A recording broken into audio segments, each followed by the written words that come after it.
शिवसेनेचे प्रवक्ते राजू वाघमारे सध्या फोन लाईन वरून आपल्यासोबत जोडले गेलेले आहेत। वाघमारेजी, 2 मर्सिडीज दिल्या की ठाकरे पक्षात पद मिळतं असं विधान गोरे यांनी केलेलं आहे। कशा पद्धतीने पाहता या विधानाकडे, काय तुमची प्रतिक्रिया? परंतु आम्ही त्यांच्या या उभाटाच्या त्यावेळच्या शिवसेनेच्या जुन्या नेत्या आहेत, त्यांनी शिवसेनेमध्ये त्यांचा जन्म घालवलेला आहे। त्याच्यामुळे जी खरी गोष्ट आहे ती त्यांनी सांगितली की 2 मर्सिडीज दिल्या की पद मिळतात, आणि ही जी गोष्ट आहे ही शिवसेनेच्या सगळ्या लोकांना माहिती आहे। त्याच्यात वाईट वाटण्याचं काय कारण आहे? तिकीट घेण्यासाठी पण तुम्हाला तिकीट पाहिजे तरी पण पैसे द्यावे लागतात।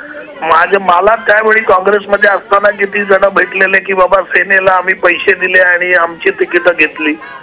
त्याच्यामुळे शिवसेनेमध्ये उभाटामध्ये पैसे घेऊन तिकीट द्यायची, पैसे घेऊन पद द्यायची, ही जी परंपरा त्यांनी त्यावेळी आता या उद्धव ठाकरेंच्या काळात सुरू केलेली, त्या परंपरेचं नीलमताईंनी सांगितलेलं आहे। त्याच्यामुळे आता हे जे दाखवण्याचा प्रयत्न करतायत की आम्ही त्याच्या विरोधात आहोत किंवा असं झालंच नाही, त्याला काही अर्थ नाही ना। जी खरी गोष्ट आहे ती खरी गोष्ट आहे, आणि नीलमताईंपेक्षा जवळचं कोण असू शकतं? त्यांना त्यांच्या नेत्या होत्या। आमच्या शिवसेनेमध्ये आता शिंदे साहेबांच्या सगळे नेते जे आहेत ते पण तेच सांगतात की आतमध्ये दिल्याशिवाय, प्रसाद दिल्याशिवाय तुम्हाला भेट पण मिळत नाही। ही परिस्थिती उभाटाची आहे, आणि म्हणूनच आज ही परिस्थिती आली आहे ना। आज उभाटाचे सगळे कार्यकर्ते, नेते आज आमच्या एकनाथ शिंदे साहेबांच्या नेतृत्वाखाली सगळे येत आहेत।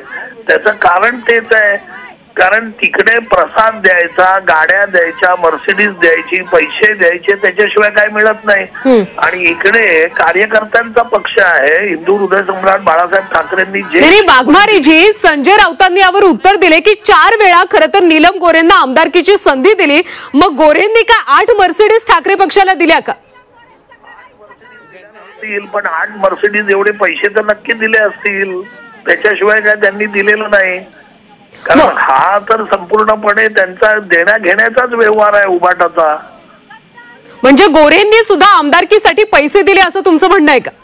गोरेंनी पैसे दिले की नाही आता हे नीलमताई गोरे सांगू शकतात, पण पद देण्यासाठी आणि इतर गोष्टींसाठी मर्सिडीज दिल्याशिवाय मिळत नाही, किंवा मर्सिडीज एवढं तुम्हाला काहीतरी करावं लागतं, कुठचं तरी कॉन्ट्रॅक्ट करावं लागतं, काहीतरी द्यावं लागतं, त्याच्याशिवाय मिळत नाही। हे अख्ख्या महाराष्ट्राला माहिती आहे। मला काही कळत नाही आता हे महिला कार्यकर्त्यांनी एवढा गोंधळ घालण्याचं काही कारण नाही, कारण खऱ्या गोष्टी सांगितल्यावर तुम्हाला राग येणं साहजिकच आहे, हे समजतं मला। पण त्याच्यासाठी एवढा आकांड तांडव काय करायचंय? खरी गोष्ट त्यांनी सांगितली। मग गोरेंनी आतापर्यंत याबद्दल कधीच काही वाच्यता का केली नाही, का आवाज उठवला नाही या सगळ्या विरोधात?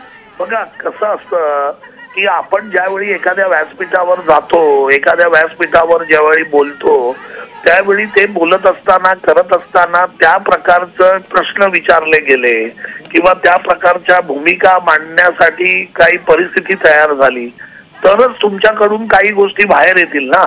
आपल्या वैयक्तिक आयुष्यातही पुष्कळ गोष्टी घडलेल्या असतात, आपण त्या काय रोज कोणाला उठून जाऊन सांगत नाही। ज्यावेळी कधी परिस्थिती येते, आपण बोलत असताना त्याबद्दल विचारलं जातं, त्यावेळी आपण बोलतो। त्याच्यामुळे हे जे वक्तव्य त्यांनी केलं त्या मुलाखतीमध्ये केलं, आणि त्या मुलाखतीमध्ये त्यांनी तसे प्रश्न विचारलेले, तशी भूमिका होती, त्याच्यामुळे त्यांनी ती खरी भूमिका आज जनतेसमोर मांडली। त्याचं एवढं त्याचा निषेध करण्याचं काही कारण नाही। खऱ्या गोष्टी नेहमी कडव्या असतात, याचं प्रत्यंतर पुन्हा एकदा उभाटाने दाखवून दिलं। ठाकरे पक्षातले वाघमारेजी, ठाकरे पक्षातले पदाधिकारी आता आक्रमक झालेले आहेत आणि नीलम गोरेंनी माफी मागावी अशी मागणी केली जाते। सगळ्यात पहिली गोष्ट, नीलम गोरेंनी माफी मागण्याचा काही प्रश्नच येत नाही। खरं बोलण्याला माफी महाराष्ट्रामध्ये कोणच मागणार नाही, हा पहिला प्रश्न आहे, पहिला मुद्दा आहे। आणि दुसरा, हे आक्रमक हे काय तटपुंजे 5-25 महिला कार्यकर्ते आणि हे जे आक्रमक, यांच्याकडे आक्रमक व्हायला कार्यकर्ते आहेत कुठे? ती जी शिवसेना होती ती आमची शिवसेना आहे, आज आदरणीय एकनाथरावजी शिंदे साहेबांच्या नेतृत्वाखालची ती बाळासाहेबांची शिवसेना आहे, ती आनंद दिघेची शिवसेना आहे, जी आमच्याकडे आहे. जे कार्यकर्ते नेते त्या पद्धतीचे आज आमच्याकडे आहेत.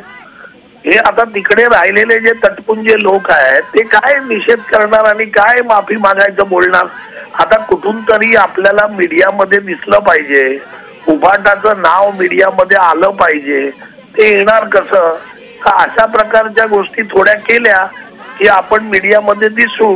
त्याच्यामुळे वरिष्ठांनी त्यांना सांगितलंय की बाबा तुम्ही आता तिकडे गोंधळ करा, म्हणजे मीडियामध्ये तुम्ही दिसाल. स्वतःच्या उभाटाचं अस्तित्व दाखवण्यासाठी चाललेली ही धडपड आहे आणि धडपड म्हणण्यापेक्षा ही तडफड आहे. वाघमारेजी, तुमच्या शिवसेने म्हणजे जी तुम्ही खरी शिवसेना म्हणता या शिवसेनेत असं काही घडत नाही? नाही, असं काही घडण्याचा प्रश्नच नाही. कारण आमचे जे सर्वोच्च नेते आहेत आदरणीय एकनाथरावजी शिंदे, हे स्वतः सामान्य कार्यकर्ता रिक्षा चालकापासून आज इतक्या पदापर्यंत पोहोचलेले आहेत. सामान्यांची दुःख त्यांना कळतात. ते रात्री 3-3, 3:30 वाजेपर्यंत शेवटचा कार्यकर्ता भेटल्याशिवाय बाहेर जात नाहीत.